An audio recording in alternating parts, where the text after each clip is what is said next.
Greetings YouTube and welcome to the Blue Corner to a Cardfight deck profile, and this one is going to be on Granblue featuring the 7Cs, a deck that's got a fair amount of hype behind it, what with its recent success in Japan and just because Granblue is a fairly beloved clan in North America. So I imagine that this is going to see just as much play as it did in the OCG side, if not more. And honestly, it's a good thing because this deck's actually fairly powerful. I'll get into the semantics of why in a bit. I'm just going to warn you guys right now that this is going to be a fairly long video because I have a lot of stuff to explain. I have to explain how this deck works, how the hollow mechanic works, and like the effects of the cards in this deck, because I know a lot of people out there probably are still not familiar with what Granblue cards do, and especially the new units as of the trial deck in set 6.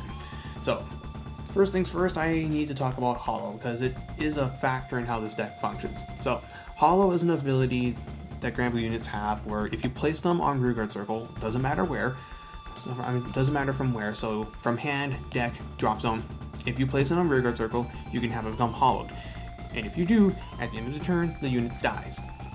Now, you may be asking yourself, why would you even do such a thing? Well, the thing about hollow is that your units have an effect, but if you hollow them, they get a bonus effect, and the bonus effect is usually very good, so much that it definitely warrants the unit dying.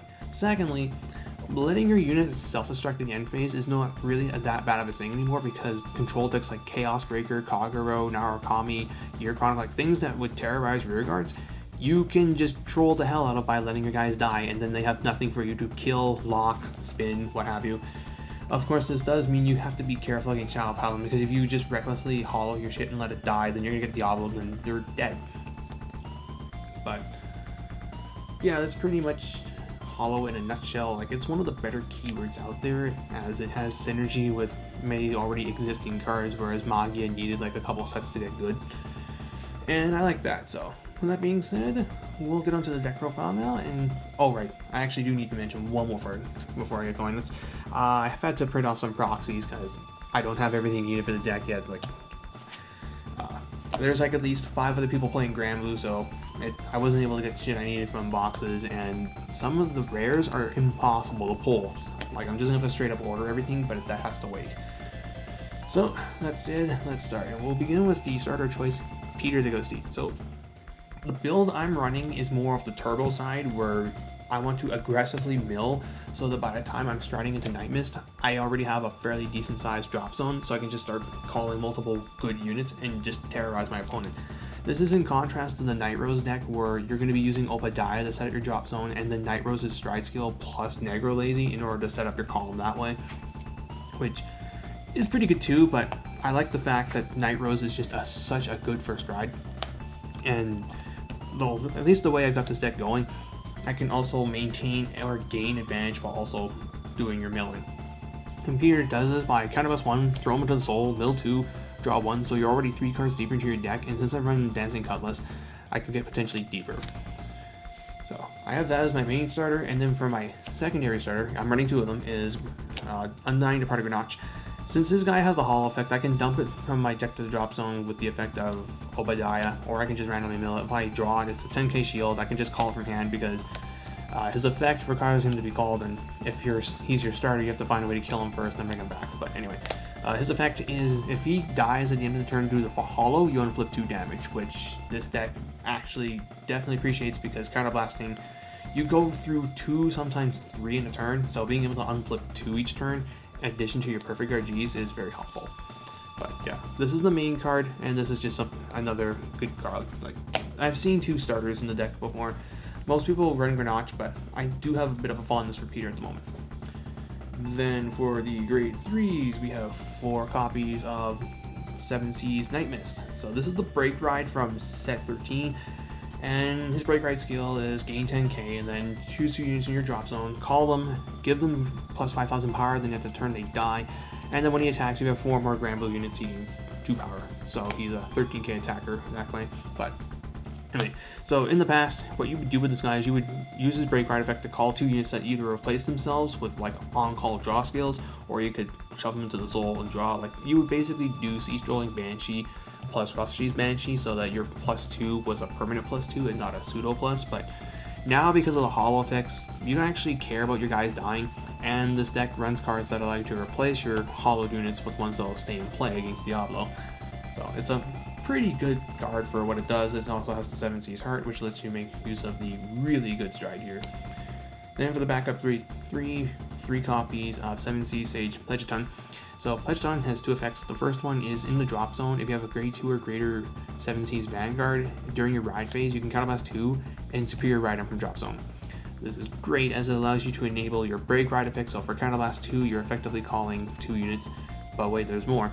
As his other effect is when this guy is placed on Vanguard circle, you can choose one of your units in your drop zone, call it to rearguard, and then it dies at the end of turn. So it's just a free, cheap revival, non-gen break. So if your opponent's staying stuck on 2, you can just call this guy and call a Ruin Shade or something, and just make a small push there. But basically, if you have Night Mist on Vanguard, you can just counterblast 2, call this thing up from drop zone, or rather ride this thing from drop zone, and basically call 3 units, which, given their holo effects, is pretty strong. And then you can just stride in this guy, counterblast 1, call 2 more units, and basically for counterblast 3, you call an entire board. It's actually pretty good. So it's actually not that bad of a play to just ride this, stride with this, the next turn superior break ride if you're at 4 damage. So nice little bit of pushing power that the deck has there. Then for the grade 2s, I'm running 4 copies of Ruin Shade. This is one of the reasons why I feel this deck has a stronger early game compared to Night Roses. You have these pretty solid non-gen break units that have effects. In this case, Ruin Shade is when she attacks and you control a Vanguard that's Granblue. You can mill the top 2 cards of your deck to have her become 11k at base, which is actually really strong when you're trying to attack and just push. Like, if your opponent's sitting on a 7k grade 2 and you call this thing down with a 7k behind it, you're swinging already for 18, which requires a 15k shield. And if your opponent's staying stuck on 2, you can at least swing at 11 and just already force out a decent shield. So it's a very good card. I would run no less than 4 in the deck. Then for the remaining grade 2s, 4 copies of Negro Rook. So this guy is your generic Generation Break 1 12k attacker, but unlike other Generation Break 1 12k attackers, this one doesn't have to attack the Vanguard, so he can attack anything and he's 12k. And if he's hollowed, he's a 16k beat stick instead. So it's a very simple but very powerful card. 2 copies of 7 Seas Swordmaster Slash Shade. So Slash Shade's effect is in the drop zone. If your Vanguard with 7 Seas attacks, you can choose one of your grade 1 or higher units, kill it, and call this guy to rearguard circle and have it gain 2k. So it allows you to get extra attacks off in the battle phase, and 11k attacker by himself isn't that bad.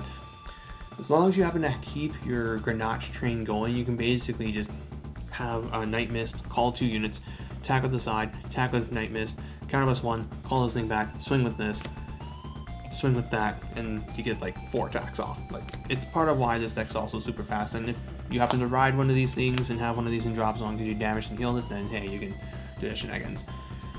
Lastly, 1 copy of Skeleton Cannoneer. So this guy's effect is when he's called from drop zone, counterblast 1, Generation Break 1, you choose one of your opponent's rear guards and kill it, but if you hollow him, you can then draw a card instead. So it's a +1 on call, a +2 if you hollow it, but then he dies, so it's a +1. But it's a nice little bit of removal and just overall control from this kind of deck, and it's great against decks where you need to kill certain cards that are just out there and annoying you, like Odysseus. Granted, against that deck, I don't know, but still, it's cheap removal. And hey, drawing cards is always nice. I'm only running the 1 of those because he's from drop zone only, so I really don't want to have too many of these in hand because they're just going to sit there and do nothing, or at least Negro Rooks, I can just raw call and have him become 16. Then for the grade 1s, 4 Perfect Guard Gs, 4 Stride Fodders, pretty self-explanatory there.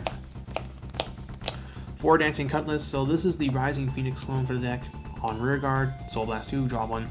Pairs nicely with Peter the Ghosty, helps you set up your drop zone for Night Mist. If you end up riding, say, this guy, and you throw Roughly's Banshee into the soul, you can just Soul Blast those 2 things, draw 1, and then when you go into Nightshade, or Night Mist, you can do stuff. Like, it's a very, very good card, and it just enables you to keep up hand advantage against faster decks, or build up advantage against slower decks. Lastly, 2 copies of 7 Seas Helmsman Nightcrow. Nightcrow's effect is pretty simple, but it's a good one, as if you control a 7 Seas Vanguard, you can choose any of your rear guards except himself, kill it, and call this thing to rearguard circle. Doesn't have to be behind the Vanguard only, it can be anywhere. So the general play with this is if you're on a 7 Seas Vanguard, let's just get Night Mist out here. Yeah, if you're on a 7 Seas grade 3 and you've already used this guy's effect or something, you can just sack this off, call this thing, and now your line's correct.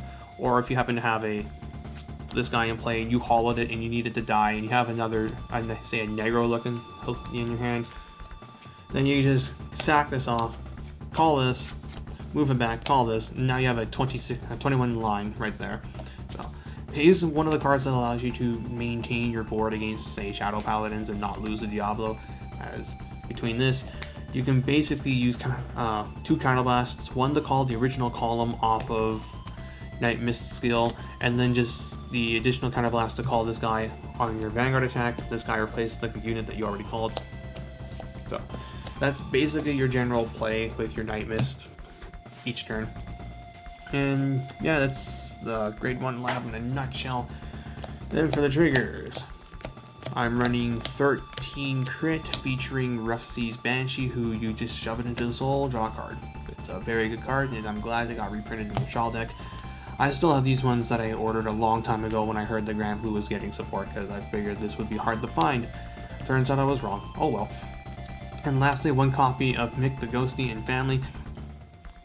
This stand trigger, you don't really, well, you don't use it as a stand trigger, obviously, because otherwise I'd be running like more of them, but his effect is if he's placed on rearguard from the drop zone and you hollow him, you can choose one of your other units and it gets plus 10,000 power until the end of the turn. Then, if this guy dies, you can shuffle him into the, if he dies and goes to the drop zone, then you shuffle him into the deck. Honestly, I usually don't let him live long enough to do that. I'll just call him from drop zone, buff something, and then sack him off to call this. That way I don't like shuffle this guy into the deck, because I want him to stay in the drop zone. But Mick's very good though for allowing you to buff units up by 10k. I mean, I really can't go much more into that. I mean, it's a Cymbeline that doesn't rest, so you can boost with it if you throw it behind your Vanguard, which, hey, it comes up. I mean, 4k is not much, but it's still something in a pinch. So yeah, that's Mick, and then finally just 4 heals. Not much else I can say about that, so that's that. Now we'll get into the strides once I finish dropping everything. Alright, so for the strides, 4 copies of Loved by the 7 Seas Night Mist. He's basically just a stride version of this. Kind of +1 if you have a 7 Seas heart. Call 2 units from your drop zone, and then at the end of the turn, they die. Simple as that, but hey, because of Hollow, you're calling really good units with really strong effects, and thanks to Nightcrow and Slash Shade, you get to keep the units that you call, technically speaking.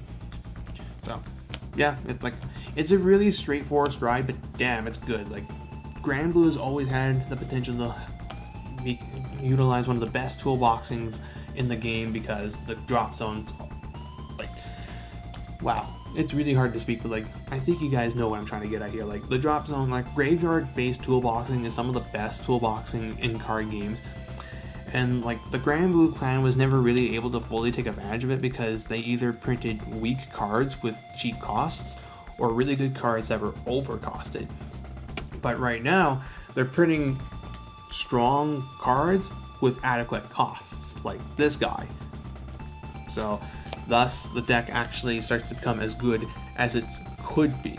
And Night Mist is just what allows you to do a lot of that. Like, your drop zone is what determines how powerful this card is. If you have an awful drop zone, it's unfortunate, but if you have a really good drop zone, then this card's like just bonkers. And since he's a 7 Seas and you have 7 Seas support, you can get off roughly 4 attacks per turn with this guy. So you have him, 2 copies of Miss Phantasm King Night Rose, or Pirate King Night Rose, mind you. Her effect is Generation Break 2, Counterblast 2, and Persona Flip. On attack, you choose 2 units in your drop zone, call them to front row and 1 to back row. So basically, you can't call 2 units in the front row. You have to call basically a column most often. Thing is though, the units that you call don't die, so that's relevant versus when, again, against Shadow Paladins. But you'll probably call some of the units anyway, but it just allows you to get some extra attacks off. Like, if you happen to have 4 Counterblasts, yeah, I think if you have 4 Counterblasts, you can, no, I don't think so. Like, you can just use, yeah, 3 Counterblasts actually. Like, you can basically set it up so you get like a Slash Shade attack off in addition to your 1, 2, 3, yeah, so 5 attacks. So she's just a nice finisher. But more often than not, no, your Night Mists will probably push your opponent pretty deep. It's a nice thing to have as a backup. Then 1 copy of Great Ghosty King Obadiah. On ride onto the Vanguard Circle, you can choose 3 units from your deck and send them to the drop zone. Then if 2 or more of those units have the Hollow ability, you can take a normal unit with the Ghosty name and call it behind Vanguard. So it's a +1 in most of the time, but you just use them to get the last bits of stuff you need in the drop zone if you haven't been able to do so anyway, but you don't really need to go into them as much as with Night Rose just because you already have a milling engine to get into this thing. And lastly, 1 copy of Blue Heart. I was running, no wait, this is Banderam, I'm thinking of Blue Heart. I was running Blue Heart before. It was nice, its effect came up now and then, but I like this guy a bit better just because he generates on-hit pressure and he doesn't cost counterblasts, which would probably be the time I would go into this, is if I have no counterblasts and I need to say a college or not Grenache. But otherwise, you'll probably never go into this thing. But yeah, that's the deck itself in a nutshell. I hope I adequately explained it. Again, this deck's very good. It's very technical too. Like, you really do need to know what you're doing with this in order to get the most out of it. It's definitely not something for like people who don't like I don't know how I can say this without like coming off as a prick, but like it's not like Royal Paladins where you're just turning cards sideways, attacking, and then eventually your opponent dies. You need to have a pretty good drop zone setup to like get the most out of this deck, and B, you have to also be careful in how deep you go into the paint in regards to that, because decking out is a very real possibility, at least with this turbo build. Although my reasoning for going this hard is that games don't usually last long enough now that you will worry about decking out. You either get savaged or you savage them. And against slower decks where the decking out might also be an issue, like against Lacrosse, I'm hoping that this general pace of my deck is fast enough, or so fast that they just can't keep up, because I'm calling these things out every turn and terrorizing with 21k lines followed up by 11k attackers, or if not more, or rather 16 and then 18. Yeah, but yeah, it's a very good deck. I would definitely recommend it if you're able to find the cards needed. Like, granted, you don't need to run Negro Lazies or 4 Night Roses, which is great, but getting this guy right now is a bit of a pain. I think he's sold out everywhere. Like, I was doing that Market Watch video, so last I checked, he was 25. He might have gone down or up since then. Who knows? It all depends on how the next Spring Fest goes, but yeah, it's definitely a very solid deck. I enjoyed it a fair amount, and I cannot wait to actually finish this thing, but before I'm able to order remaining pieces I need, I have to wait for my Neonectar to come in so I can build that, so stay tuned for that. And hopefully I'll get some other decks from this set. Like, one of my friends definitely wants me to do a profile on his Raging Form Dragon, so I'll try and get that. I tried doing it once already, but the video got corrupted. RIP. And yeah, there's that. Thing Blaster, Diablo, Alt Mile. Yeah, there's a couple things I can get, so hope you all enjoyed this. Until next time, this is Blue Star 89, jacking out.